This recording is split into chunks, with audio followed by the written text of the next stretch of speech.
그러니까 김정은이가 야만적이고 비인간적이고 반법률적이라는 얘기 했잖아요. 사실을 말씀드리면서 국민들에게 심려를 드리는 이런 이야기가 나오지 않도록. 저는 제1야당의 대변인이에요. 대통령의 말씀에 진정성이 있어야지 그렇지 않으면 이게 쇼가 됩니다.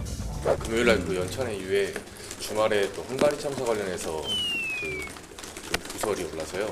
이게 계속 막말 연속 터지는 거 아니냐 이런 비판에 대해서 어떻게 보십니까? 제가 지금 그 부분에 관해서 포괄적으로 말씀을 드렸습니다. 저희들은 팩트에 근거해서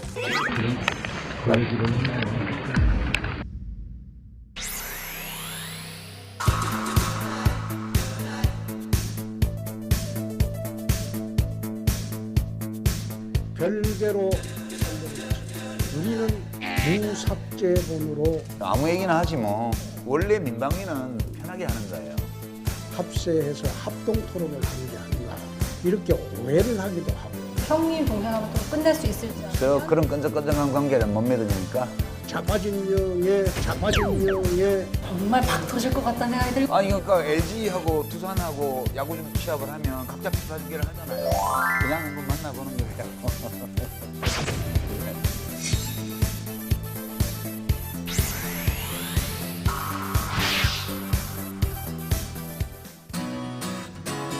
네, 6월 3일 정치부에 시작합니다.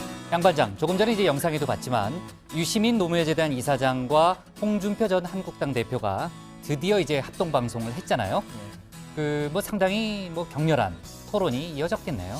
일단 뭐 그 녹화 장면은 뭐 공개가 안 됐으니까 그건 잘 네. 모르겠는데 일단 뭐 당초 뭐 낮술을 마시면서 글쎄요, 뭐 그렇게 한다 그랬잖아요. 예, 네. 그런데 그렇게 하진 않았습니다. 일단 오전 11시부터 오후 2시까지 한 3시간 동안 어허. 예.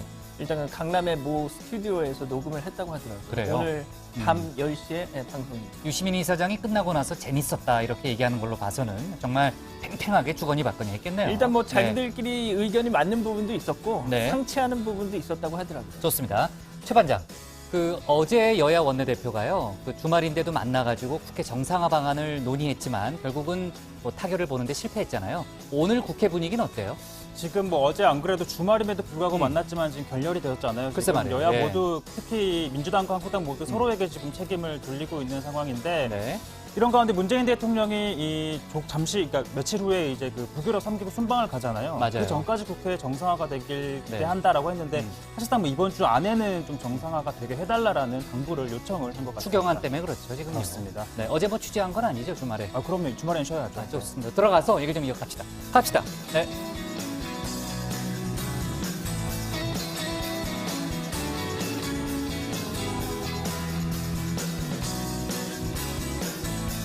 네, 한장들 자리에 앉았으면 정치부회를 시작하죠.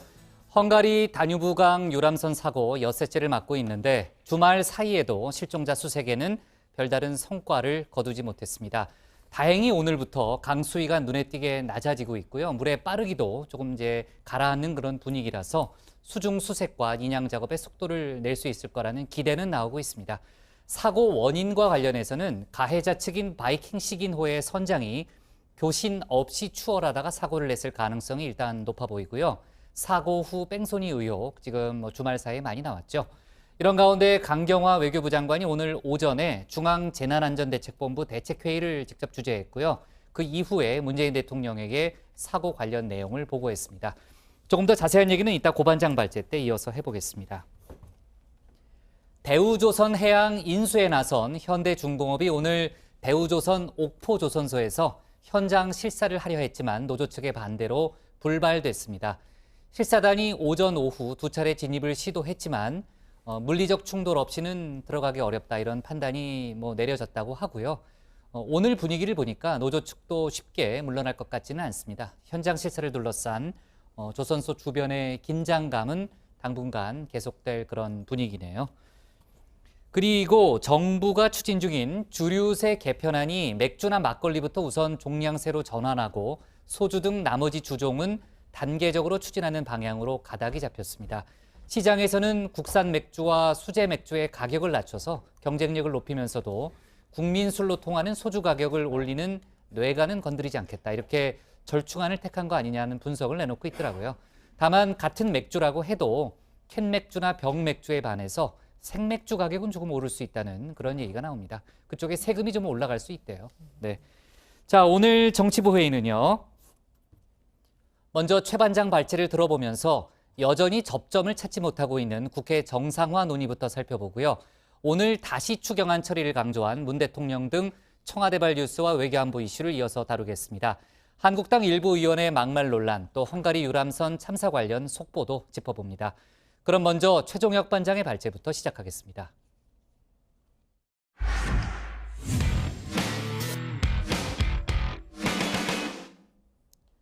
국회법에 따르면 6월엔 국회가 열려야 하지만 여야는 아직까지도 합의에 이르지 못했습니다.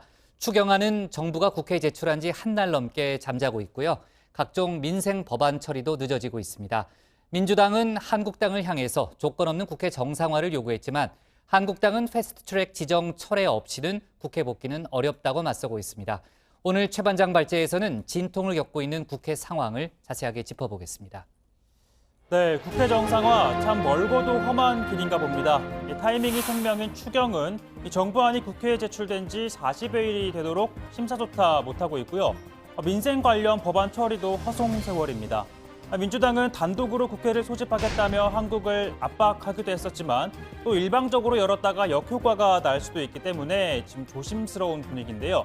한국당을 설득하는 데 주력하고 있습니다. 제1야당 혼자서 무한정 국정의 발목을 잡아서는 정말로 안 될 것입니다. 박근혜 정부 추경안은 2015년에 11조 6천억, 16년에 11조 8천억이었지만 우리 당은 대승적인 차원에서 18일, 19일 만에 추경안을 통과시켰습니다. 자, 그러니까 우리가 야당일 땐 대승적 차원에서 통과시켰다. 또 한국당은 싸울 때 싸우더라도 일단 국회부터 열자고 요구를 한 겁니다. 그러나 한국당 쉽게 이 제안을 받아들일 것 같지는 않은데요. 나경원 원내대표, 이 국회를 열기 위해서는 민주당이 이것부터 해야 한다고 요구했습니다. 다수의 횡포로 운영되는 비정상 국회를 바로잡지 않는다면 앞으로 어떠한 악법, 또 어떠한 독재법을 또 밀어붙일지 모릅니다. 패스트트랙 철회만이 민생국회를 다시 여는 유일한 해법임을 말씀드립니다. 일단 여야 간 물밑 협상에서는 어느 정도 합의문 초안이 나오긴 했습니다. 하루 전 비공개 회동을 가지긴 했지만 이 패스트트랙 안건 처리에 대한 문구를 두고 지금 결단을 내리지 못한 상황이라고 하는데요. 민주당은 합의를 위해 노력하겠다라고 했지만 이 한국당은 이 법안을 합의해서 처리한다라고 지금 맞서고 있기 때문입니다. 이 과정에서 막내 원내대표가 중재에 나서보려고도 했지만 이게 잘 되지 않았다라고 합니다. 오신환 대표의 중재 노력이 고마웠는데 무의로 돌아간 것도 안타까운 일이었습니다. 여전히 좀 입장들이 좀 다른 부분들이 있어서요. 제가 중간에서 어떻게든 해보려고 그러는데 안 되는. 정말 죄송합니다. 자, 아시다시피 연극인에서 정치인이 된 이 오 원내대표, 내가 이러려고 정치를 했나 하는 생각도 요즘 들 법한데, 더군다나 이 칸 영화제 황금종려상을 수상한 기생충 송강호 씨와는 과거 한 집에서 살면서 같은 극단에서 활동하는 등 이 두 남자 주인공과는 모두 특별한 인연을 또 가지고 있습니다. 한국예술종합학교 한예종 출신입니다. 제가 일기 출신인데요. 예, 잘 아시는 배우 장동건 씨. 그리고 동기예요? 예. 지금도 연락을 하시나요? 연락 안 된 지는 꽤 됐어요. 네. 그리고 이선균. 네. 그리고 오만석, 문정희 이런 친구들이 제 동기들입니다. 자, 또 이렇게 여야 교섭단체 3당이 합의에 이르지 못하자 이번에는 비교섭단체인 민주평화당도 목소리를 높였습니다. 이 민주당과 한국당 모두 잘한 게 없다면서 이 거대 양당이 힘겨루기를 멈추고 조건 없는 6월 국회 정상화를 요구했습니다. 무능한 민주당과 무책임한 한국당은 각성하라! 안 열리나요? 제가 선진화법 위반해도 좋으니까 제가 합류를 합니까요? 자, 여야는 4월 국회는 사실상 올스톱 상태로 보냈고 또 5월 국회는 아예 열지도 않았죠. 빈손으로 아무것도 남기지 않았지만 이것만큼은 넘쳐났습니다. 바로 막말입니다. 자, 여야 강대강 대치가 심해지면서 이 상대를 겨냥한 막말만 이렇게 난무했었죠. 급기야 5월 마지막 날에는 한국당 내에서 어떤 면에선 김정은 위원장이 문재인 대통령보다 더 낫다라는 표현까지 나왔습니다. 자, 이를 두고 한국당을 제외한 여야 4당, 정용기 의장이 김정은 위원장을 찬양했다. 이 종북이 좋으면 북한으로 가라라는 논평까지 나왔습니다. 자, 민주당은 한국당 황교안 대표를 향해 이 같은 질문을 던졌습니다. 정용기 정책위 의장의 말은 국가보안법상 어떻게 됩니까? 위반입니까? 아닙니까? 미스터 국가보안법답게 대답해 주실 것을 요청합니다. 자, 마치 이러한 국회 상황을 꼬집듯 이 김훈 작가, 우리 사회가 갖가지 막말로 인해서 어수선하고 천박한 세상이 됐다며 이런 일침을 가했습니다. 사람들이 혓바닥을 너무 빨리 놀려. 혀를 놀리는데 아무 혀를 놀리는데 혀가 생각을 경유해서 나온 것이 아니고 혀가 그냥 날뛰는 대로 날뛰게 내버려 두는 거예요. 그 온갖 쌍소리를 다 하고 욕지거리 악다구님을 하는 거예요. 거짓말. 또 네가 나한테 침 뱉으면 나는 너한테 가래침 뱉고 이런 식으로 해대는 거죠. 자, 이런 현상을 반영하듯 현재까지 20대 국회 성적표도 초라합니다. 막말 경쟁으로 국회 윤리특위에 접수된 의원 징계안은 38건입니다. 또 멱살잡이, 인간띠, 빠로까지 선보이며 선진화법 도입 이후 7년여 만에 동물국회가 등장했고 또 고소 고발전도 난무했죠. 반대로 법안 처리 성적은 또 식물국회를 보이고 있습니다. 자, 이번 국회 법안 처리율 30%가 채 안 되는 상황이죠. 그러나 법안 발의 건수는 또 넘쳐나는데요. 단순한 숫자갈이나 자구 수정만 한 무더기 꼼수 입법이 쏟아져 내년 총선 공천을 앞두고 보여주기식 또 실정용 발의라는 비판이 나오고 있습니다. 자, 오늘 발제 이렇게 정리하겠습니다. 국회 정상화 협상 진통, 패스트트랙 안건 처리 이견입니다. 네, 동물국회, 식물국회 저희가 그런 표현을 많이 쓰는데 아무튼 동물식물한테 좀 미안한 감도 있어요. 약간 좀. 지금 이제 추경안에 대해서는 오늘 문재인 대통령이 또 언급한 부분도 있고 해서 이따가 이제 청와대 발제 때 조금 더 알아보고요. 하여간 민주당과 한국당 지금 이제 시급한 현안들이 많은데 국회가 문을 열 생각을 안 하고 있으니까요. 팽팽한 신경전을 지금 열고 있습니다. 벌이고 있습니다. 이제 국회를 여는 이제 조건을 놓고서 좀 다투고 있는 건데 민주당은 애초 단독으로도 국회 문을 열 수 있다. 이런 좀 입장을 내놨잖아요. 일단은 협상을 계속한다는 쪽으로 좀 바뀐 분위기죠. 네, 그렇습니다. 현재 이 국회 정상화를 두고 벌어지고 있는 갈등의 핵심은 선거제도 개편안과 또 이 검경 수사권 조정안 등 패스트트랙에 태운 법안을 어떻게 처리할지를 두고 지금 이 갈등을 하고 있는 겁니다. 자, 어제 3당 원내대표 회동에서 민주당은 패스트트랙 법안에 대해서 합의 처리에 노력한다. 또 한국당은 합의 처리한다라고 맞서면서 협상이 결렬됐습니다. 이후 오늘 나경원 한국당 원내대표는 패스트트랙 지정 철회만이 민생국회를 다시 여는 유일한 해법이다라고 주장했고 이인영 민주당 원내대표는 통 크게 국회로 돌아올 것을 거듭 촉구한다면서 여전히 평행선을 달렸습니다. 자유한국당은 황교안 대표는 우리 보고 잘못을 사과하고 패스트트랙 법안을 철회하라고 요구합니다. 그러한 정신과 일련의 행동은 지독한 독선입니다.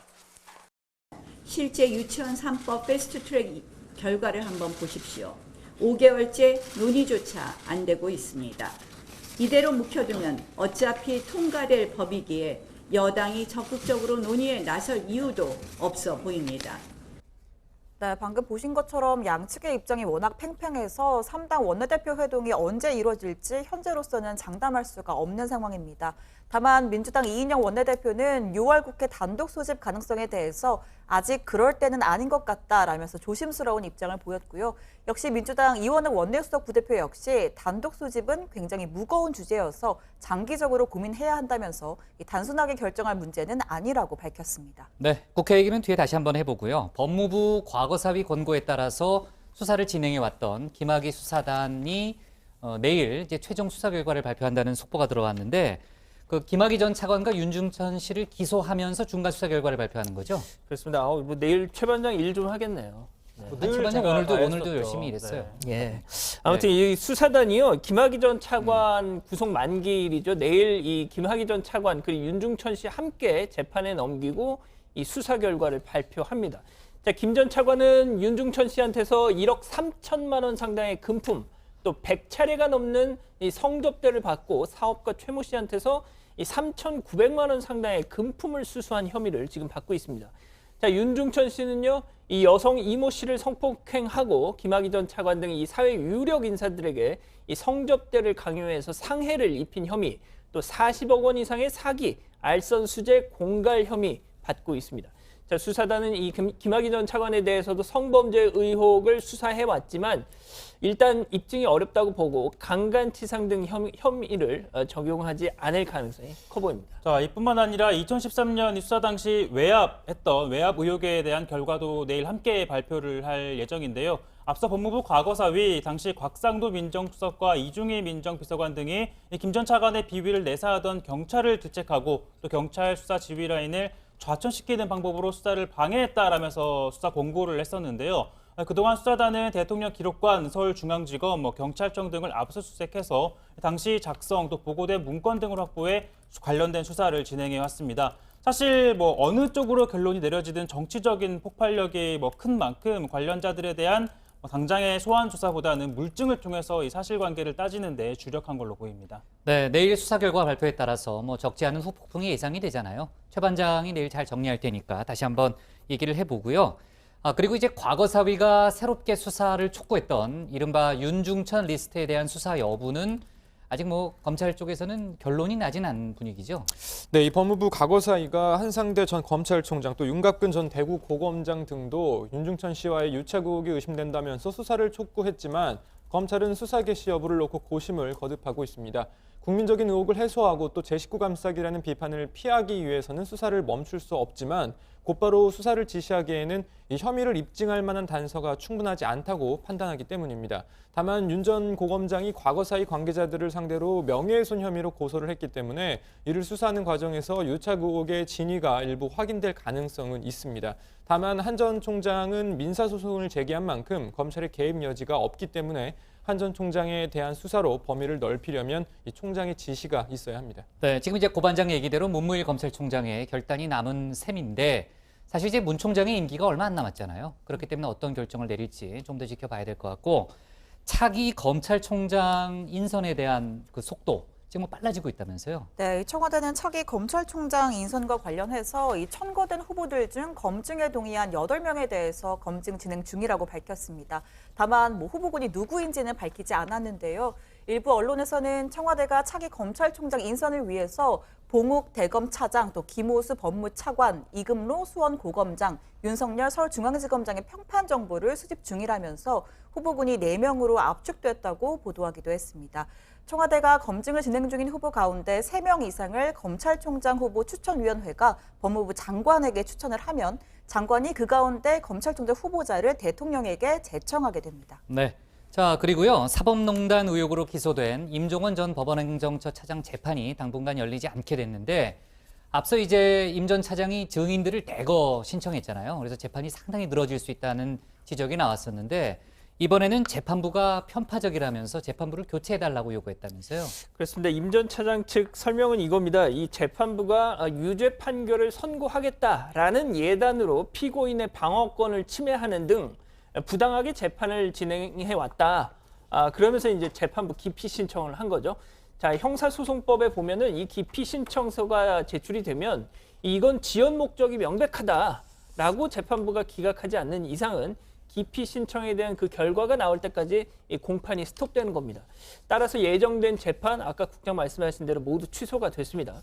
이 담당 재판부가 기피 신청이 타당하지 않다고 판단되면 1차적으로 기각 결정을 내릴 수 있는데 다만 이 별도의 판단을 받아볼 필요가 있다고 인정이 되면 이 다른 재판부가 기피 신청을 받아들일지 여부를 결정합니다. 자, 이에 대해서 검찰은 이 재판 진행에 전혀 문제 없었고 임 전 차장 측이 이거는 재판을 지연하기 위함이다 라면서 재판부가 즉시 이 신청을 기각해야 한다 이렇게 주장하고 있습니다. 네, 지난주에 저희가 이제 회의 때 다뤘지만 양승태 전 대법원장과 전직 대법관들 재판에서도 정말 증거조사 방식부터 시작해서 하나하나 다 이렇게 첨예하게 맞붙더라고요. 물론 이제 그 피고인의 방어권을 보장하는 건 뭐 당연히 필요한 거고 뭐 너무나 당연한 거긴 하지만 여느 일반 재판의 피고인들보다는 좀 과하다 뭐 이런 지적도 있더라고요. 동시에 뭐 보는 시각에 따라 다르겠죠.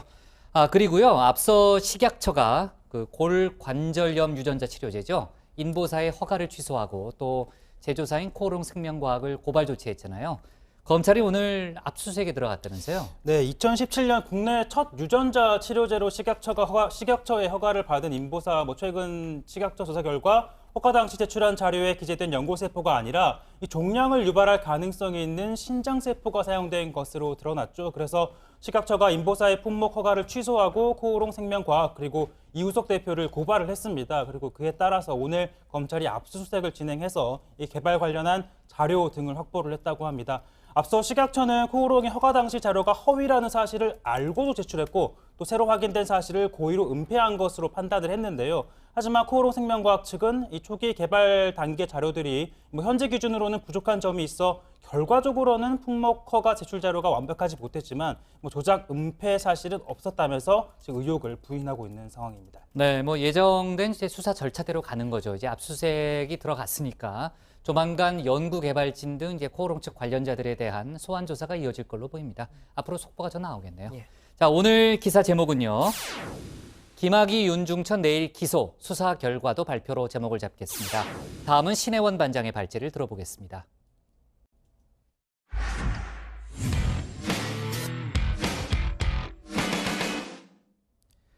오늘 오후 수석 보좌관 회의를 주재한 문재인 대통령이 다시 한번 국회에 신속한 추경 처리를 당부했습니다. 또 다음 주 북유럽 순방 전에 국회가 정상화되기를 기대한다고도 했는데요. 개점 휴업 상태인 국회의 답답함을 토로하면서 나름의 국회 정상화 데드라인을 제시한 셈입니다. 이런 가운데 하노이 회담 결렬 책임으로 노역설이 돌던 북한 김영철 노동당 부위원장이 공식 석상의 모습을 드러냈습니다. 김정은 위원장과 함께 군부대 공연을 관람한 건데요. 오늘 신 반장 발제에서 청와대발 뉴스와 외교안보 소식을 함께 다뤄보겠습니다. 네, 정부가 추경안을 제출한 건 지난 4월 25일입니다. 규모는 6조 7천억 원 규모고요. 국가 재난사태를 선포하게 한 강원 산불과 전국을 뒤덮은 미세먼지, 그리고 글로벌 경기 둔화에 대한 선제적 대응을 위한 것이었습니다. 문 대통령은 지난 40일 동안 수석 보좌관 회의, 국무회의, 또 국가재정전략회의, 언론 인터뷰까지 틈이 날 때마다 신속한 추경안 처리를 당부했습니다. 경제는 타이밍입니다. 추경 처리가 늦어질수록 국민의 삶과 민생 경제에 부담이 늘어납니다. 국회가 조속히 정상적으로 가동되어 정부가 제출한 추경이 신속히 심사되고 처리되길 희망합니다. 네, 하지만 여당 발제에서 보셨듯이 우리 국회 정상화는커녕 막말 다툼으로 얼룩지고 있습니다. 6월 일정은 불투명하고요. 만약 민주당이 단독으로 국회를 연다고 해도 한국당의 협조 없이는 추경 처리나 민생 법안 통과는 현실적으로 불가능합니다. 자, 문재인 정부에선 총 3번의 추경안을 편성했는데요. 먼저 2017년 6월 7일 제출된 첫 추경안은 45일 만에 본회의 문턱을 넘었습니다. 자, 그리고 지난해 4월 5일 편성된 두 번째 추경안 역시 꼭 45일 만에 본회의를 통과했습니다. 자, 세 번째 추경안 오늘로써 40일째를 맞았습니다. 오는 8일 열리는 본회의까지 처리되지 못하면 현 정부 최장 계류 기록을 세우게 되는 건데요. 현재까지 상황만 놓고 본다면 기록 경신은 자명해 보입니다. 자, 문 대통령은 오늘 수석 보좌관 회의에서 추경 처리를 한 번 더 강조했는데요. 공식 석상에서만 벌써 7번째입니다. 정부 추경안이 제출된 지도 벌써 40일째가 된 만큼 국회에서도 답답함과 책임감을 느끼고 있을 것이라 생각합니다. 여야 각 정당에서도 경제를 걱정하는 말들을 많이 합니다. 그럴수록 빨리 국회를 열어 활발하게 대책을 논의해 주시고 특히 추경안을 신속하게 심사해 주실 것을 당부드립니다. 특히 오늘도 사실상 자유한국당을 겨냥한 발언이 나왔습니다. 며칠 후 있을 북유럽 순방 이전에 대화와 협력의 정치가 복원될 수 있도록 거듭 협조를 당부한다고 이야기했습니다. 저는 이미 여러 차례 국회 정상화와 추경의 신속한 처리를 위해 여야정 국정상설협의체 개최와 정당 대표들과의 회동을 제안한 바 있습니다. 며칠 후면 북유럽 3개국 순방이 예정되어 있습니다. 최소한 그 이전에 대화와 협력의 정치가 복원되고 국회가 정상화되길 기대합니다. 거듭 정치권의 협조를 당부드립니다. 문 대통령은 한국당이 장외투쟁을 이어가던 5월부터 집중적으로 비판 메시지를 냈습니다. 막말로 국민 혐오를 부추기는 정치는 희망을 주지 못한다. 독재자의 후예가 아니라면 5.18을 다르게 볼 수 없다에 이어서 바로 직전 국무회의에선 기본과 상식을 언급했습니다. 국정을 담당해 받고 앞으로도 국민의 지지를 얻어 국정을 담당하고자 하는 정당이라면 적어도 국가 운영의 근본에 관한 문제만큼은 기본과 상식을 지켜줄 것을 요청합니다. 반대로 최근 자유한국당 회의장은 가히 대통령 성토대회를 방불케 했습니다. 대통령이 최전방 야당 공격수로 나섰다. 내가 하면 적폐청산, 남이 하면 정쟁이냐는 목소리가 쏟아졌습니다. 특히 황교안 대표의 발언 수위가 상당히 높아졌죠. 문재인 정권이야말로 역대 최악의 비상식 정권이고 대통령 스스로 전혀 기본을 지키지 않고 있습니다. 대통령이 경제와 민생 챙길 생각은 하지 않고 끊임없이 제1야당을 자극하면서 정쟁을 부추기고 있는데 기본과 상식으로 돌아가야 할 분은 바로 대통령 본인이 아니신가? 황 대표는 지난주 장외투쟁을 마무리하면서 다시 한번 문 대통령과의 1대1 만남을 제안했습니다.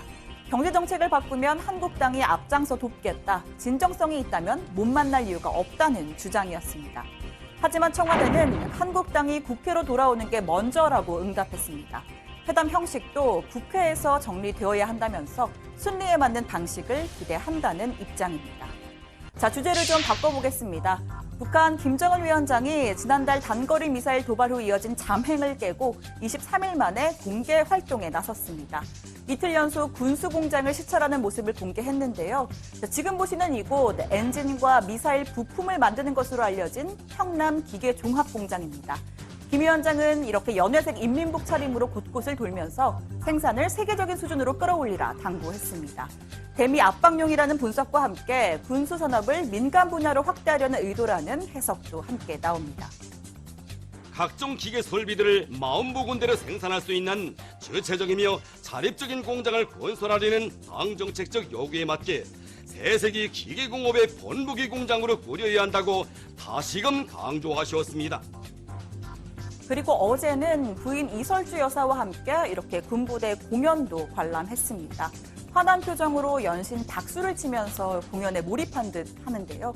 그런데 제 시선은 이 김정은 위원장의 하나, 둘, 셋, 넷, 왼쪽 다섯 번째 인물에게 꽂혔습니다. 손으로 얼굴을 이렇게 살짝 가렸지만 저 눈썹, 귀 어딘지 모르게 너무나 익숙하죠. 한때 북미 협상을 진두지휘하던 김정은 위원장의 오른팔이자 최근 하노이 결렬의 책임을 지고 노역, 심지어 숙청설까지 돌았던 김영철 노동당 부위원장이 이렇게 다시 등장한 겁니다. 최고인민회의 상임위원장인 최령해 동지와 리만건 동지,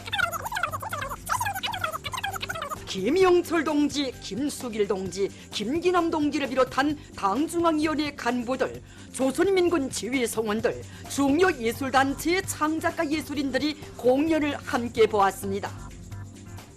며칠 전 한 언론은 북한의 소식통을 인용해서 김영철 부위원장은 혁명화 조치, 즉 강제 노역 및 사상 교육을 당해서 자강도에서 강제 노역 중이다라는 보도를 내놨습니다. 강제 노역형을 받은 인사가 김정은 위원장과 같은 줄에서 공연을 보는 일은 가능하지가 않겠죠. 결과적으로 이 보도는 오보가 된 셈입니다. 이 북한의 숙청설 관련 보도 중에서 해당 인물이 버젓이 살아 나타난 경우는 또 있습니다. 2013년 음란물 제작 혐의로 총살됐다라고 보도된 현성월 단 선전선동부 부부장은 지난해 평창올림픽을 계기로 서울을 찾았고 김 위원장 방중에도 동행하는 등 활발한 행보를 보이고 있습니다.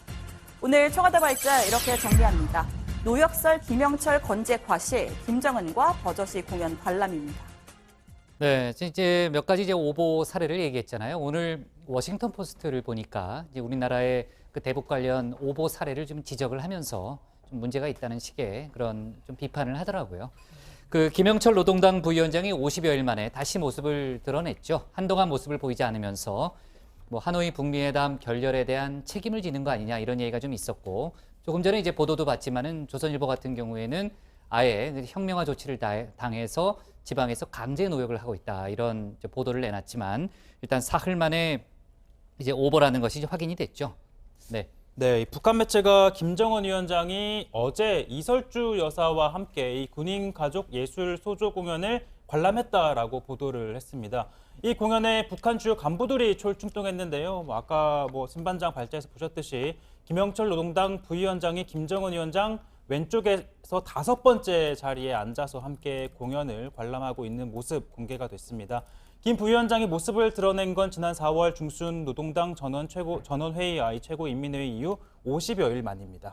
앞서 발제 때 설명대로 두 손으로 얼굴을 가리고는 있지만 김영철 부위원장이다라는 걸 알 수 있는 게 명확하게 보이죠. 예, 일단 그동안 워낙 많이 나오지 않았습니까? 특사로 워싱턴을 찾기도 했고요. 또 폼페이오 장관 카운터파트 역할을 하면서 북미 협상 총괄도 해왔고요.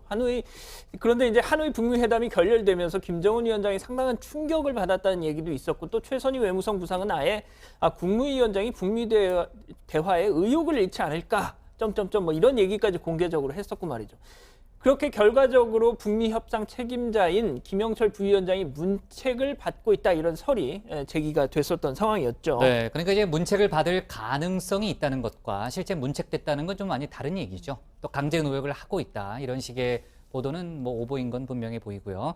김영철 부위원장의 역할을 고려한다면은 이제 실제 문책까지 과연 이루어졌다면 북미 협상 전략 자체를 수정하는 것으로 일단 해석은 가능했잖아요. 네. 근데 아무튼 사실관계는 일단 김영철 부분은 확인이 된 거네요. 네, 그렇습니다. 조선일보가 지난달 31일 일면 머릿 기사에 김영철은 노역형, 김혁철은 총살이라는 제목의 기사를 실었습니다. 대북 소식 등을 인용하면서 김 부위원장은 혁명화 조치, 즉 강제 노역 및 사상교육을 당했고 회담 때 통역을 맡았었던 신혜영도 결정적인 통역 실수로 인해서 최고존엄의 권위를 훼손했다면서 정치 수용소에 갇혔고, 또 심지어 김여정 노동당 제1부부장도 근신 중인 것으로 전해졌다라고 보도를 했습니다. 자, 그런데 이 보도가 나온 지 사흘 만에 북한이 이 김영철 부위원장이 공식 석상에서 찍힌 사진을 공개한 거죠. 우리 언론 보도를 반박하는 성격 일부 포함된 보도라는 해석이 나옵니다. 네, 다만 김영철 부위원장이 맡았었던 통일전선 부장직은 장금철에게 넘어간 상태입니다. 북한 지도부 내에서 자리를 유지하고는 있지만 위상은 예전 같지 않은 것으로 알려져 있는데요. 일단 자리 배치에서도 이 김정은 위원장으로부터 왼쪽으로 가장 멀리 떨어진 주변으로 밀려나 있고요. 이 북한 보도의 호명 순서에서도 노동당 부위원장 가운데 제일 마지막을 차지했습니다. 또 김정은 위원장의 러시아 방문 때에도 제외된 것에서 보듯이 김영철 부위원장의 역할은 당분간 예전 같지는 않을 것으로 예상됩니다. 네, 다만 이제 김혁철 전 스페인 대사, 그러니까 대미 특별대표의 경우에는 아직까지는 이제 근황을 저희가 알 수는 없는 상황인데 그것도 좀 지켜봐야 되는 문제인 것 같고요. 아까 이제 신반장이 잠깐 얘기했지만은 북한 인사 숙청설, 문책설 보도가 틀린 역사가 많죠, 최 반장. 네, 아까 보셨겠지만 대표적인 인사가 현송월 부부장입니다. 조선일보 2013년 8월 29일자 기사였는데요. 김정은 옛 애인 등 10여 명 음란물 찍어 총살돼라는 이런 제목으로 현송월 북한 노동당 선전선동부 부부장이 음란물을 제작 판매한 혐의로 공개 총살됐다라는 보도를 했습니다. 하지만 이후 현 부부장은 은하수 관현악단 단장으로 공식 석상에 나타났고 지난해에는 평창 동계올림픽을 계기로 서울을 방문하기도 했었죠. 며칠 전 자맹을 깨고 현지 시찰에 나선 김정은 위원장 뒤로 현 부부장 모습이 포착됐을 정도로 여전히 활발한 활동을 하고 있습니다. 자, 이렇게 뭐 북한 인사들과 관련한 이 오보가 나오는 뭐 이유가 여러 개 있겠지만 그 중에 하나로 이제 최근 들어서 중국으로 탈북하는 뭐 탈북자들 통해서 이제 전해 듣는 그런 소식통들에 의존하는 경우가 많기 때문이다. 물론 그런 뭐 보통 휴민트라고 하지만 이게 그렇죠. 맞는 경우도 있지만 그렇지 않은 경우도 상당히 많다는 거죠. 그러니까 이게 참 조심스러운 건데, 자, 이런 소식통들 가운데 이 정치적 성향이 강한 사람들이 많다는 겁니다. 그러니까 그 사람들이 하는 얘기가 어떤 사감이 담겨서 왜곡된 정보가 전달되는 경우가 적지 않다는 거죠. 자, 이번 김영철 이 숙청설에 대해서 외신들도 상당히 큰 관심을 보였는데, 아까 국장 말씀하신 것처럼 워싱턴 포스트, 뉴욕타임즈가 나란히 그런 뭐 보도를 했는데, 미국 정부 인사들도 이 숙청설에 대해서 매우 회의적인 반응을 보였다라고 보도를 하면서 과거에도 이런 보도의 대상이 아까 최 반장이 얘기하는 현송월 부부장 멀쩡히 살아 돌아왔다 이렇게 덧붙이기도 했습니다. 네, 뭐 어쨌든 뭐 크로스 체킹이라는 게 필요한 것 같아요. 이 정보에 대해서는. 자, 그리고 패트릭 셰너의 미국 국방장관 대행이 처음으로 우리나라를 찾았습니다. 오늘 한미 국방장관 회담이 열렸고요. 그 이후에 문재인 대통령과도 첫 만남을 가졌다면서요? 네, 셰너헨 대행은요, 발음이 어렵네요. 괜찮아요. 어렵진 않아요. 죄송합니다. 예. 정경두 국방장관과의 회담 모두 발언에서 한미동맹 하면 떠오르는 단어는 신뢰다. 철통 같은 한미동맹은 한반도뿐만 아니라 동북아시아 지역의 평화 안정을 위한 중심축이라고 강조했습니다. 또 최종적이고 완전하게 검증된 북한의 비핵화를 언급하면서 한미동맹은 이 최종 상태보다 못 미치는 상태에는 만족하지 않을 것이라고도 했는데요. 이를 위해서 국제사회와 제재를 이행해 나가면서 외교적 노력도 계속 이어가겠다는 입장을 밝혔습니다. 이 양국 장관은 한반도 안보 사안과 관련한 공조 방안을 비롯해서 하반기 한미 연합연습 또 전시작전 통제권 전환 등 주요 현안을 집중적으로 논의한 것으로 알려졌습니다. 네, 셰너헨 대행 이어서 청와대로 가서 문재인 대통령도 만났습니다. 문 대통령은 대화를 통한 한반도의 완전한 비핵화를 위해선 한미동맹이 무엇보다 중요하다라고 강조했고요. 한반도의 군사적 긴장 완화와 남북관계 발전이 북미 간 비핵화 협상에 기여하고 있다는 점도 재차 강조했습니다. 또 이산가족 상봉민 식량 지원 등 인도적 지원 필요성을 설명을 하고 이를 위해서 한미가 긴밀히 공조해 나갈 것을 당부했고요. 또 한미 양측 모두 이 비핵화 달성에 의미 있는 진전이 있을 때까지 대북 제재가 유지되어야 한다는 원칙을 재확인했습니다. 네, 자, 좋습니다. 뭐 오늘 많은 일들이 있었네요. 청와대 발제 내용은요, 이렇게 정리할게요. 노역설 김영철, 김정은과 나란히 공연 관람으로 잡겠습니다. 다음은 양원보 반장의 발제를 들어보겠습니다.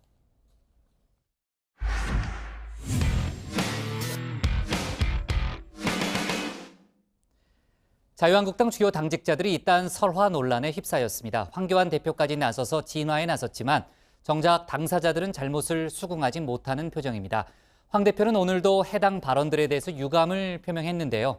한성교 사무총장의 논란이 될 발언이 또 나오면서 논란 계속해서 이어지고 있습니다. 오늘 양 반장 발제에서 관련 소식과 다른 정치권 뉴스를 함께 정리해 보겠습니다. 예, 그렇습니다. 아시다시피 지난 금요일 자유한국당 정용기 정책위 의장, 지도자란 무릇 신상필벌 확실해야 한다. 문재인 대통령은 외교도 다 망가졌는데도 도무지 책임을 묻지 않는다면서 오죽하면 김정은이가 책임 묻는 면에서는 문재인 대통령보다 낫다라고 이렇게 얘기를 하겠습니까?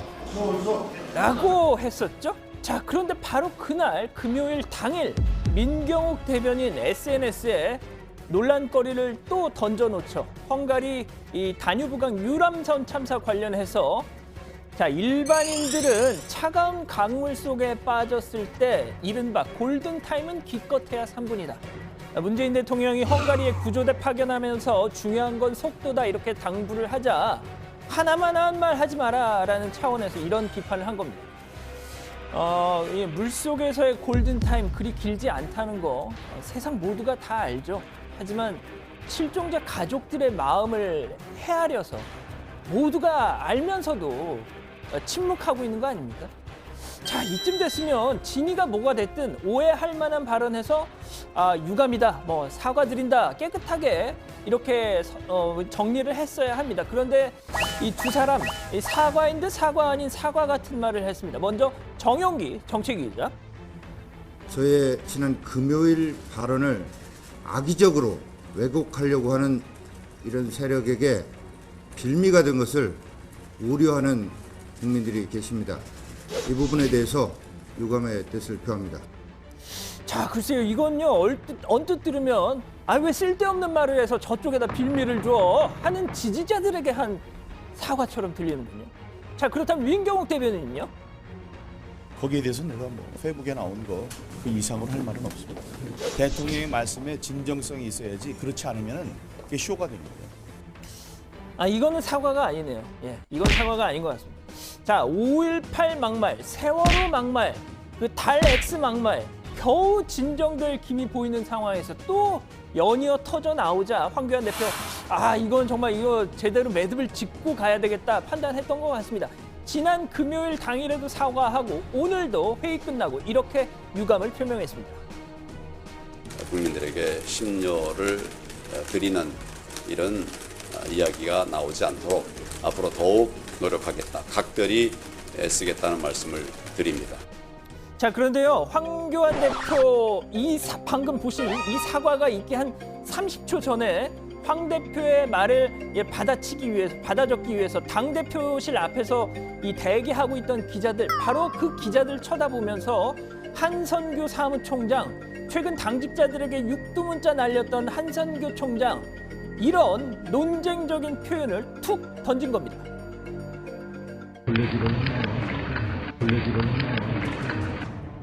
자, 들으셨습니까? 그냥 걸레질을 하는구만. 예, 이런 표현이었죠. 자, 이게 어찌된 영문인지 제가 다시 한번 좀 구체적으로 설명을 드리죠. 덮어주시죠. 네, 그렇습니다. 그러니까 보시죠. 보통 기자들이 당대표실 앞에 저렇게 모여 있습니다. 비공개 회의 끝나고 당대표 나올 때까지 대기를 하고 있는 거죠. 여러 가지 현안에 대한 질문을 하기 위해서입니다. 자, 그런데 보시다시피 사람은 많은데 의자는 없습니다. 그렇다고 마냥 서 있을 수는 없죠. 또 대기하고 있는 중에도 선배들한테 계속 메신저로 업무 지시가 떨어지니까 정장을 입고 있어도, 무슨 옷을 입고 있어도 어쩔 수 없이 그냥 철퍼덕 주저앉아 있을 수밖에 없는 겁니다. 자, 이런 상황에서 황 대표가 문을 열고 나오니까 일부 기자들 바닥에 앉아 있는 채로 엉덩이를 끌면서 황 대표 말 한마디라도 놓치지 않으려고 다가왔었던 모양입니다. 한 총장 그런 기자들을 보고 엉덩이로 걸레질을 하는구만 한 겁니다. 자, 중요한 건 말의 뉘앙스일 겁니다. 아이고, 걸레질을 하는구만, 불쌍해서 어째 의자 좀 더 갖다 놔야 되겠네 하는 게 있을 것이고, 아이고, 걸레질을 하고 있네, 그냥 보기 흉하기 싫이라는 게 있을 건데요. 자, 정확한 판단은 제가 하는 게 아니라 현장 기자들이 하는 거겠죠. 이 한성규 총장의 그 문제 발언 이후 기자들이 나눈 얘기 직접 한번 들어보시죠. 아주 걸레질을 하는 거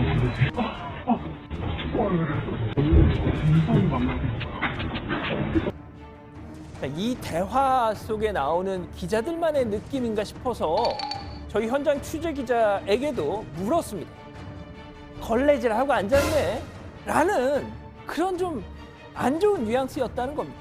모르긴 몰라도 한성규 사무총장 당직자들에 이어서 물론 사과를 한 건 아니고 해명을 했습니다. 그 내용은 들어가서 전해드릴 텐데, 출입 기자들에게도 사퇴 요구를 받는 사상 첫 당직자가 될지도 모른다, 이런 우려가 나오고 있더군요. 자, 다음 소식 갑니다. 예, 결전의 날이 밝았습니다. 유시민 노무현재단 이사장, 홍준표 전 한국당 대표 토론 배틀 이른바 홍카레오 녹화 오늘 진행됐고 조금 전 끝났습니다. 4시간 뒤인 밤 10시쯤에 이 편집 영상이 공개된다고 하죠. 두 사람 오늘 오전에 녹화를 위해 강남의 한 스튜디오에 이렇게 도착을 했는데, 먼저 홍준표 전 대표, 홍카콜라 함께 만드는 배현진 전 대변인이 먼저 도착해서 맞이합니다. 자, 오늘 어떤 각오로 임할 생각인죠? 아마 주제가 10가지 정도 될 겁니다. 10가지 정도 될 건데 그 10가지에 대해서 쭉 이야기를 한번 해보려고 합니다. 2007년 이후 12년 만에 토론 배틀이라고 하더군요. 자, 뒤이어 도착한 유시민 노무현 재단 이사장, 최근에 모친상을 치르는 아픔도 겪었는데 어떤 각오일지 들어보시죠.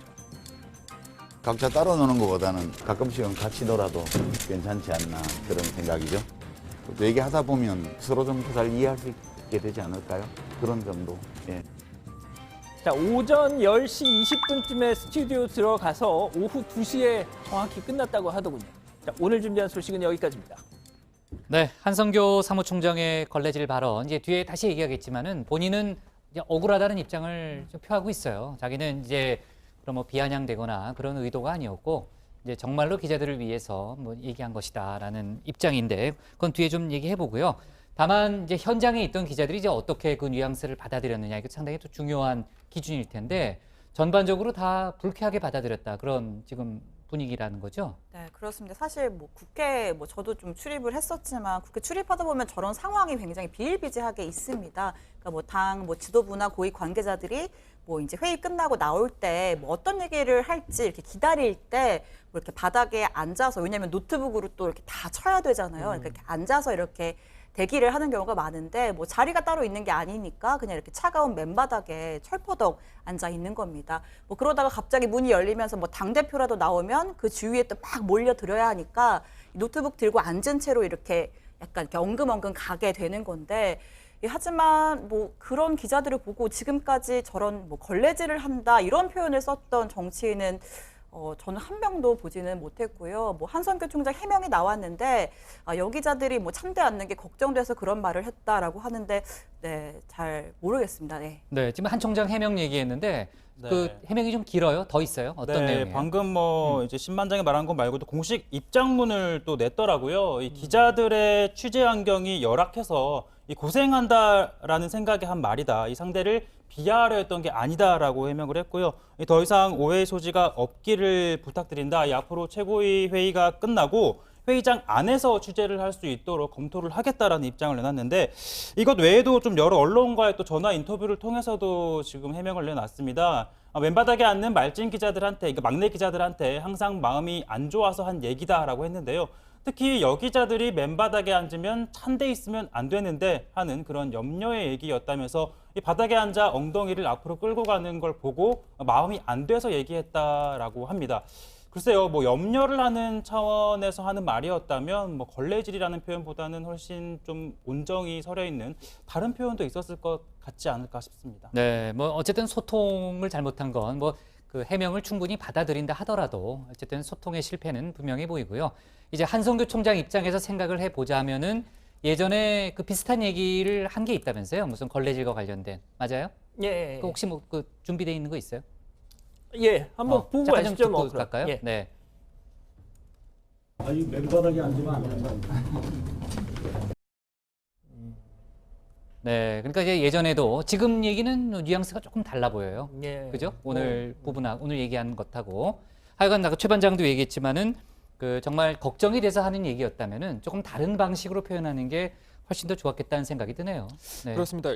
진짜로 이 걸레로 청소를 하고 있는 사람에게 걸레질한다라고 이야기하면 이상할 게 없겠죠. 그런데 그게 아닌 상황에서 걸레질한다 이렇게 하는 말은 뭔가 뭐랄까요, 삽질한다 이런 말처럼 약간 부정적인 뉘앙스로 들릴 수도 있는 거거든요. 뭐가 됐든 가장 중요한 건 당시 현장 분위기, 그러니까 이 한 전 총장의 발언 뉘앙스를 가장 잘 이해하고 있을 현장 기자들이 한성교 총장의 발언에 대해서 순간적으로 모욕감을 가졌다는 겁니다. 마침 황교안 대표의 발언을 녹음하려고 휴대폰 녹음 기능을 켜놓은 상태에서 이 한성교 총장의 이 발음이 녹음이 된 건데 또렷하게 들리지는 않지만 덕담의 느낌은 아니었다, 이렇게 충분히 느낄 수도 있다는 겁니다. 네, 자, 그나저나 이제 한성교 총장의 발언 논란을 포함해서 그 지난 주말 내내 저희가 이제 지난주 금요일에 얘기를 했지만요, 정용기 정책위의장의 발언, 또 민경욱 대변인의 설화 논란이 또 주말에 아주 뜨거웠잖아요. 그 왜 이렇게 자유한국당 내에서 또 잇따른 그 설화 논란이 이어지는 걸까요? 어떻게 봐야 돼요? 예, 일단 이 설화 혹은 막말 논란을 바라보는 한국당의 어떤 기본적인 인식 틀이라고 할까요? 여기에 조금 문제가 있다라는 지적이 좀 있더라고요. 가령 이 좌파의 막말 프레임에 재수없게 걸렸다, 이런 식의 그런 지적, 그런 현실 인식이라는 겁니다. 나경원 원내대표가 오늘 아침 회의에서도 약간 좀 그렇게 해석될 수 있을 수도 있는 언급을 했는데 잠깐 듣고 가시죠. 악의적 의도가 없는 발언들도 틈만 나면 물고 늘어지면서 막말 프레임 정당으로 비난하기에 바쁩니다. 네, 그러니까 문제의 원인을 내부가 아닌 외부에서 찾는다. 뭐 이런 얘기로 일단 해석이 되네요. 네, 또 어떤 전문가들은 뭐 최근까지 이어졌던 이 한국당의 장외 투쟁, 광장 정치가 한국당 의원들에게 뭐 영향을 줬다 이런 분석도 내놓고 있습니다. 장외 투쟁을 하다 보면 뭐 좀 수위가 높은 발언, 센 발언을 할수록 막 환호가 나오고 박수가 나오는 경우가 있잖아요. 그래서 뭐 이렇게 돼야 뭐 환호를 받는구나, 인기를 끄는구나 하는 뭐 그런 일종의 학습 효과가 의원들로 하여금 약간의 정제 능력을 잃게 만드는 원인이 될 수가 있다는 겁니다. 네, 한성교 총장 관련해서는 더 추가로 들어온 소식은 없나요? 네, 일단은 뭐 아까 최 반장이 그 소개한 거기까지만 나온 상황입니다. 좋습니다. 그리고 이제 아까 양 반장이 발제 때 얘기를 했지만요. 당초 마포에서 낮술을 마시면서 이어질 줄 알았던 유시민 이사장과 홍준표 전 한국당 대표 간의 그 토론 배틀, 일단은 스튜디오 녹화를 통해서 아까 3시간 정도 진행했다고 그랬죠? 그 녹화 분위기는 어땠대요, 고 반장? 일단 유시민 이사장은요, 재미있는 대화였다 이렇게 평가를 했습니다. 끝나고 난 뒤에 소감 잠깐 들어보시죠. 우리 막 논스톱으로 10가지를 했어요. 하고 와서 뭔 얘기가 오간지 저는 사실 저도 잘 기억이 안 나고 근데 그냥 뭐 재밌었어요. 그냥 그걸로 서로 대화하는 입장에서는 뭐 재밌는 대화였어요. 네, 홍준표 전 대표는 국정 전반에 대해서 이야기했고 의견이 합치된 부분도 있고 상치된 부분도 있었다 이렇게 이야기를 했는데요. 유 이사장을 장관이라고 계속 호칭을 했습니다. 소감 들어보시죠. 대한민국이 이제 유 장관이나 저도 똑같은 생각이었는데 반대 진영하고 너무 분노와 정오만 표출한다. 그게 좀 없어졌으면 좋겠다. 막 그런 뜻입니다. 이상 끝. 네, 토론을 가까이에서 지켜본 홍 전 대표 측 관계자는 홍준표 전 대표가 유 이사장에게 말을 잘한다 이런 이야기를 여러 번 했다고 했습니다. 네, 지금 이제 오늘 토론 내용은 오늘 밤 10시쯤에 각자의 유튜브 채널에서 방송이 된다는 거 아니겠습니까? 뭐 저희는 이제 자세한 내용은 내일 정치부에 다뤄봐야 될 텐데 두 사람이 직접 말을 섞은 게 12년 만이라고 그러더라고요. 네, 맞습니다. 이게 언제였냐 하면 당시 2007년 12월 대선을 앞두고였는데요. 홍준표 전 대표는 당시 이명박 한나라당 후보 측, 그리고 유시민 이사장은 정동영 통합신당 후보 측으로 나왔었습니다. 당시 KBS 토론회였고요. 당시 영상을 좀 찾아봤더니 2002년 대통령 선거는 김대엽 선거였다. 지금도 비슷하다라고 이 홍 전 대표가 성공을 펴자 유 이사장, 이 선진국에서는 이런 문제면 후보로 나오지도 못한다라고 대받아치는가 하면 또 유 이사장이 이명박 후보의 도곡동 땅 의혹 얘기를 꺼내니까 홍 전 대표가 녹화 끝! 이라며 뭐 마이크를 빼고 자리에서 일어나는 장면도 있었습니다. 기억납니다. 그때 이제 건배사도 했는데 홍준표 전 대표가 내가 정동영을 위하여라고 외칠 테니까 유 이사장은 이명박을 위하여라고 외쳐라 뭐 이렇게 얘기를 했는데 유 이사장이 그건 못하겠다 그렇게 맞죠? 근데 아닌가? 끝까지 안 보셨네. 아니었나? 저는 기억이 생생한데 그때 아니었나? 끝까지 하라고 네. 설득을 해서 네. 막판에는 했습니다. 했던가요? 네, 그렇습니다. 어떻게 저보다 더 잘알지? 예. 저 그때 군대에 있어가지고 TV를 그래요? 열심히 봤습니다. 네, 좋습니다. 그때 소주 한 병씩 마셨다고 그러지 않았어요, 양반장? 예, 근데 아무튼 뭐 그게 중요한 게 아니고요. 이미 제가 좀 다른 얘기 좀 하겠습니다. 네, 괜찮아요. 방탄소년단 얘기를 국장이 뭐 그거 꼭 괜찮아요. 하자고 하셨잖아요. 맞아요. 네. 일단 뭐 주말 동안에 많은 보도를 보셨겠지만 대단한 거였어요. 진짜 이거 네. 엄청난 겁니다. 엄청난 거예요. 예, 진짜 이 웸블리 스타디움이라는 곳이 갖는 그 영국인들에게서 이 상징성이라는 거는 정말 자, 그런데 일단 저기서 이제 뭐 영국 공연은 마쳤고 다음이 프랑스 파리에서 공연을 하는데 이게 또 장난이 아닙니다. 스타드 드 프랑스입니다. 국립 경기장이죠. 거기도 한 몇만 명? 웸블리가 9만인데 네. 스타드 드 프랑스가 8만입니다. 대단하네요, 규모가. 그러니까 프랑스 축구 국가대표팀 경기장이고 98년 프랑스 월드컵 개폐막전이 열린 경기장이죠. 프랑스의 심장부입니다. 저 웸블리 경기장에 네. 유럽 그 팬들만 유럽 아미들만 간 게 아니고요. 네. 한국에서 일하는 제 친구도 아, 그래요? 휴가를 내고 그런 좋은 회사를 다니더라고요. 그렇군요. 네, 그래서 알았습니다. 웸블리에 예. 가고 했는데 아 이번에 파리 가고 싶은가 본데요? 파리요? 예, 신반장. 아무튼 뭐 외신 보도를 좀 보니까 예. 뭐 예. 저런 웸블리 공연 정도면은 뭐 비틀즈, 퀸에 비견되는 실제로 그렇게 비교를 해서 막 기사를 쓰고 그랬더라고요. 얘기 빨리 끊어야 되겠네. 네. 이제 불리해지는 것 같아요. 자, 다음 달 7일, 8일 역시 매진이라는 얘기를 들었고요. 뭐 그 다음은 일본 공연이죠. 아마 하여간 대단합니다. 자, 오늘 기사 제목 이렇게 정리할게요. 한선교 기자들 향해 걸레질 발언 논란으로 제목을 잡겠습니다. 다음은 고석승 반장의 발제를 들어보겠습니다.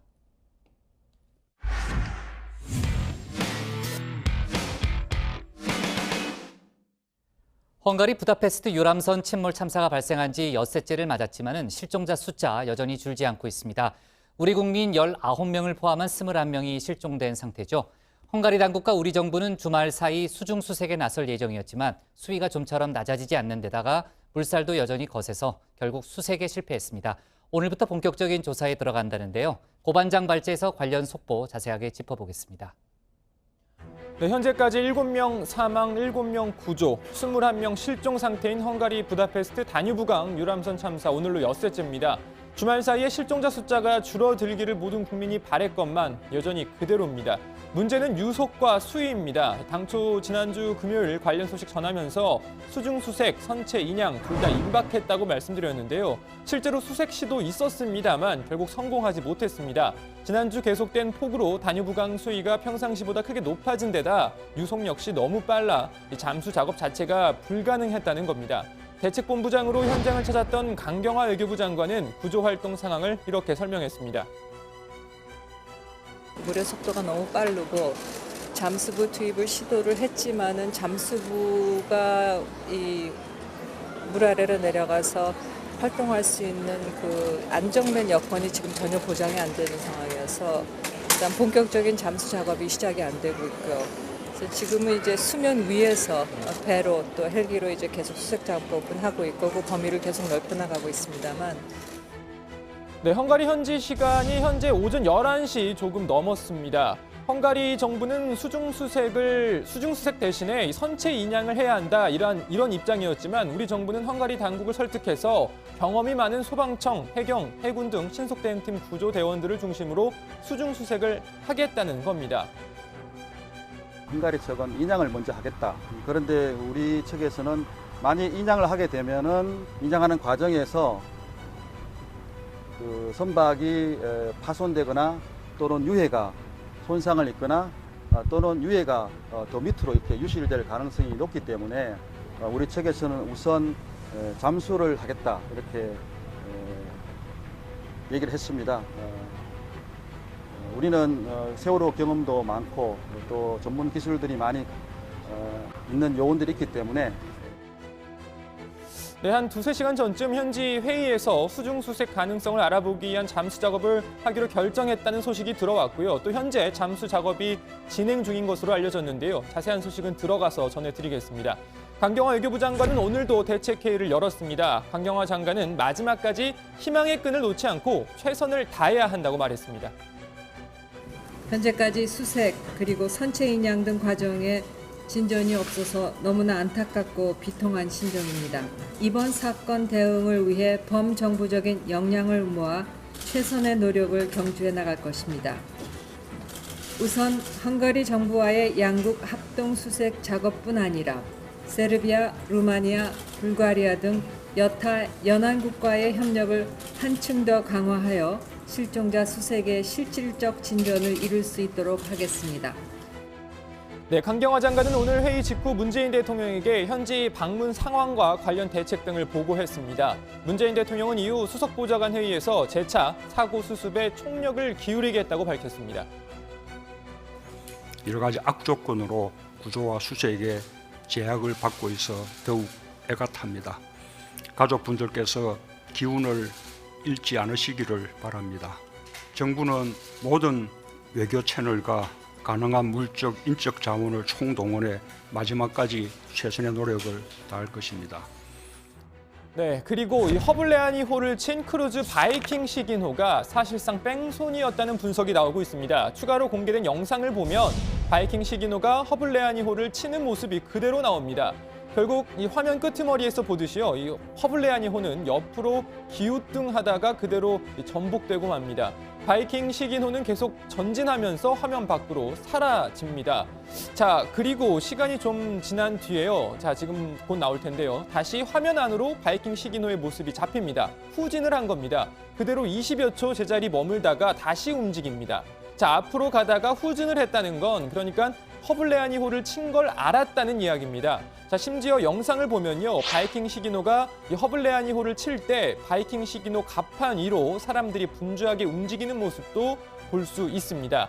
침몰한 허블레아니호가 소속된 파노라마 데크사의 사주인 스턴코 어틀러 회장은 우리나라 언론과의 인터뷰에서 바이킹 시기노가 교신 없이 허블레아니호를 추월하려고 했던 게 사고 원인이라고 주장했습니다.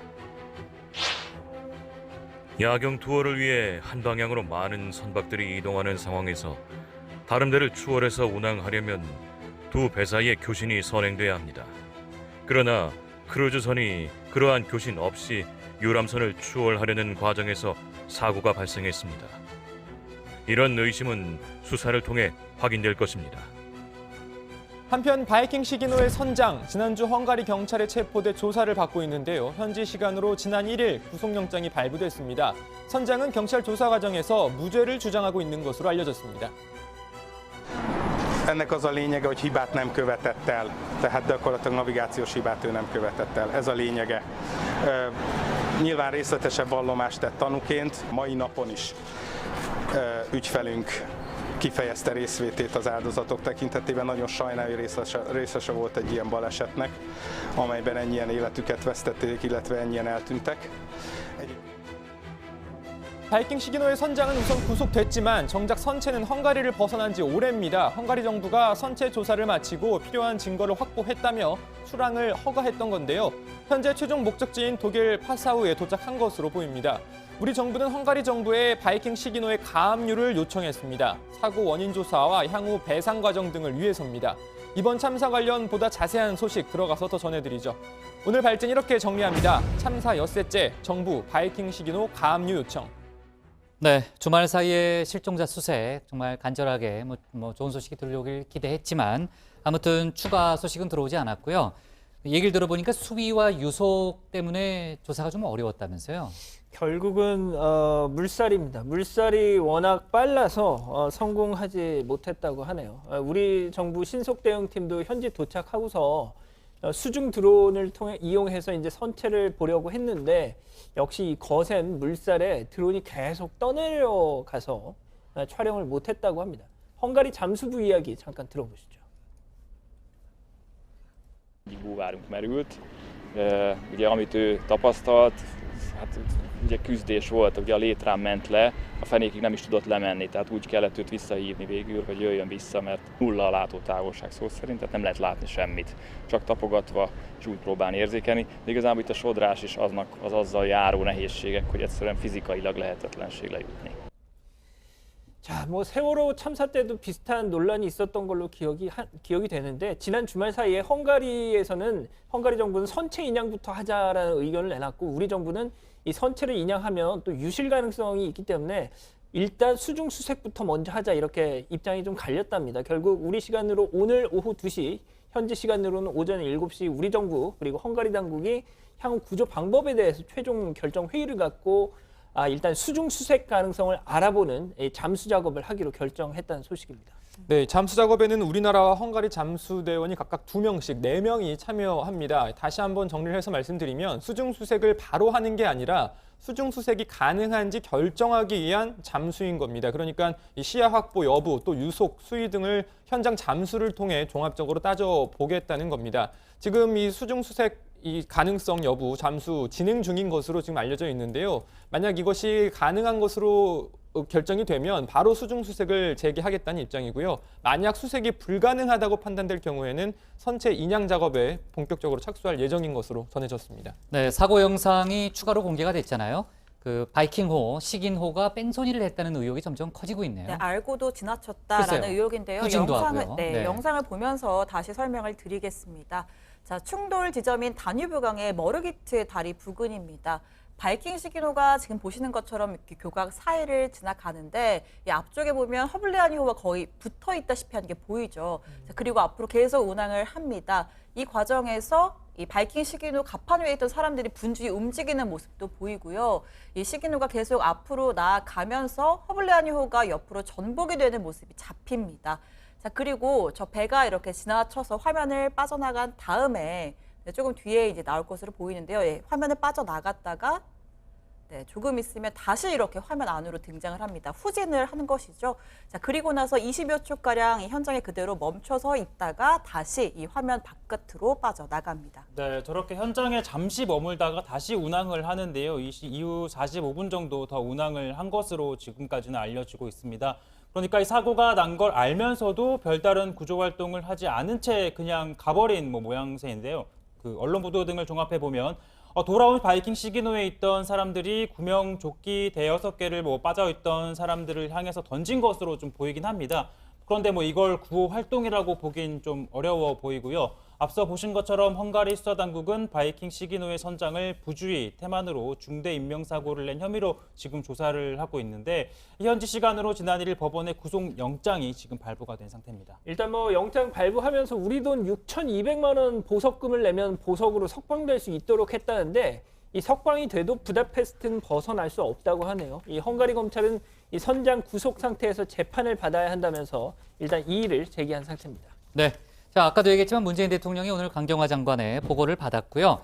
자, 그리고 우리 시간으로 오늘 내일 새벽이네요. 내일 새벽에 그 현지에서 아리랑을 부르면서 희생자들을 추모하는 헝가리 사람들의 콘서트 비슷한 행사가 열릴 거다라는 얘기가 있는데 그 얘기는 내일 저희가 회의 때 다시 한번 소개를 하겠습니다. 자, 오늘 기사 제목은 이렇게 정리할게요. 침몰 현장 잠수 시작, 선체 진입 가능성 점검으로 제목을 잡겠습니다.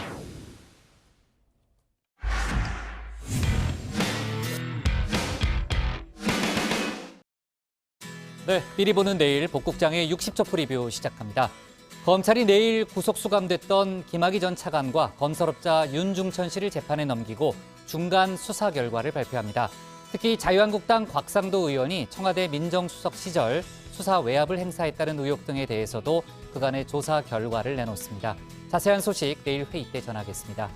민주당 이해찬 대표가 내일부터 18개 부처 장관들과 릴레이 오찬 회동을 가집니다. 첫날인 내일은 유은혜 사회부총리 겸 교육부 장관, 박양우 문체부 장관 등이 참석한다고 합니다. 황교안 한국당 대표는 내일 경제 대전환위원회를 출범시키고 경제정책의 대안을 제시하겠다고 밝혔습니다. 삼성 바이오 수사 관련해서는요, 분식회계 증거인멸을 주도한 혐의를 받는 삼성전자 부사장 2명의 구속 여부가 내일 결정됩니다. 역시 자세한 소식 내일 회의 때 다루겠습니다. 오늘 정치부회의는 여기까지고요. 저희는 내일 오후 5시 10분에 다시 찾아뵙겠습니다. 네, 수고했습니다. 고생하셨습니다. 네, 자, 할 얘기 없어요? 네, 예, 없습니다. 네. 네.